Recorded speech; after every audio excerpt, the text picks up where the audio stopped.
The common theory of evolution states that there was matter and energy already in existence that exploded 15 billion years ago, the Big Bang, and has expanded into the present state of the universe. Hard matter, non-living matter, became biological life over those billions of years of being exposed to energy and has evolved on this planet to the point of life as we know it today. It started as the simplest form of life and gradually became more complex as time went on. This is taught as a science fact in our schools today.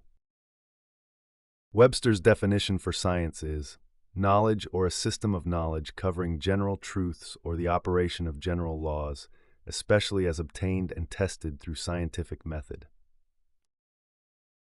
In order for something to be science fact, it must follow the scientific method of observation, hypothesis, testing, and demonstration.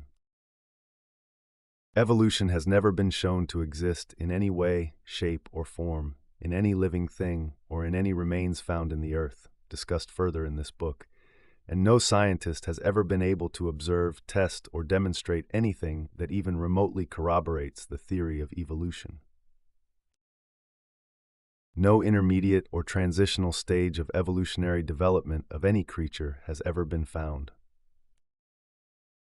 But wait, what about Lucy? What about all the skulls and bones of men in evolutionary stages they found? Don't forget this question. I will talk about that later in this book. Evolution is not a science based on the definition of science and falls entirely into the realm of a faith-based system of belief. The definition of a religion is a set of beliefs concerning the cause, nature, and purpose of the universe. Evolution cannot be proven, and as defined practically and literally, it is a belief, not a science, and certainly not fact. It's a belief. Anyone can believe anything they want, but that doesn't make it true. Irreducible complexity. Modern science has shown that some aspects of Darwinian theory are actually impossible. Take the flagellum, for example. It is a molecular machine that has 41 integrated parts, of which it cannot function without a single one of those parts. This machine has a very specific function and would be unable to function if even one of its parts were missing. The idea that it somehow performed this function before it had all of the necessary components defies logic. In Darwin's day and age, they did not have the tools or the ability to see these machines, or have any idea how they work. And in Darwin's own words, if it could be demonstrated that any complex organism existed which could not possibly have been formed by numerous successive slight modifications, my theory would absolutely break down. Darwin acknowledged that if someone identified a biological system that could not have been constructed in incremental steps over long periods of time, then his theory would be invalid. Machines like the flagellum cannot be explained away by Darwinian processes, and in fact, Darwin's failed predictions have falsified his own theory. It's modern science that has invalidated the theory of evolution.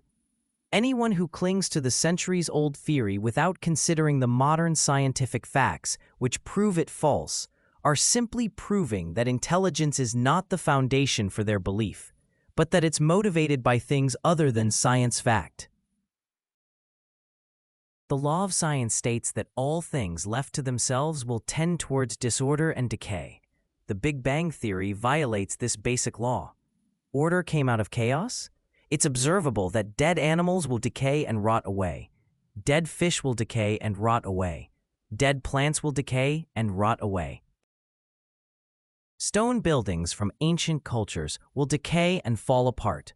The Bible tells us that things will perish and wax old. Hebrews 1:10, and thou, Lord, in the beginning hast laid the foundation of the earth, and the heavens are the works of thine hands. 11, they shall perish, but thou remainest, and they all shall wax old as doth a garment. We find the same verbiage in Psalms 102:26. Everything rots away eventually if it is left exposed to the elements. If it's buried, it can turn to stone in a relatively short time. A year or two is all that's necessary, but it will not survive if it's left out in the elements. We'll talk more about this later. People used to believe that a big rock would fall faster than a small rock. Today, we know that they fall at the same speed. There are many, many examples of old science theories that have been proven wrong. Today's science fact becomes tomorrow's discarded trash.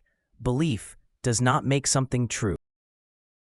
Evolution fact has many conflicts depending on what book you read. It is a belief, not a science. The Bible only has one truth. Even Charles Darwin acknowledged the inadequacy of evolution when he wrote, "To suppose that the eye, with all its inimitable contrivances for adjusting the focus to different distances, for admitting different amounts of light, and for the correction of spherical and chromatic aberration, could have been formed by natural selection, seems, I freely confess, absurd in the highest possible degree." Darwin, 1872. And why, if species have descended from other species by insensibly fine gradations, do we not everywhere see innumerable transitional forms? Why is not all nature in confusion instead of the species being, as we see them, well defined? Innumerable transitional forms must have existed. Why do we not find them embedded in countless numbers in the crust of the earth?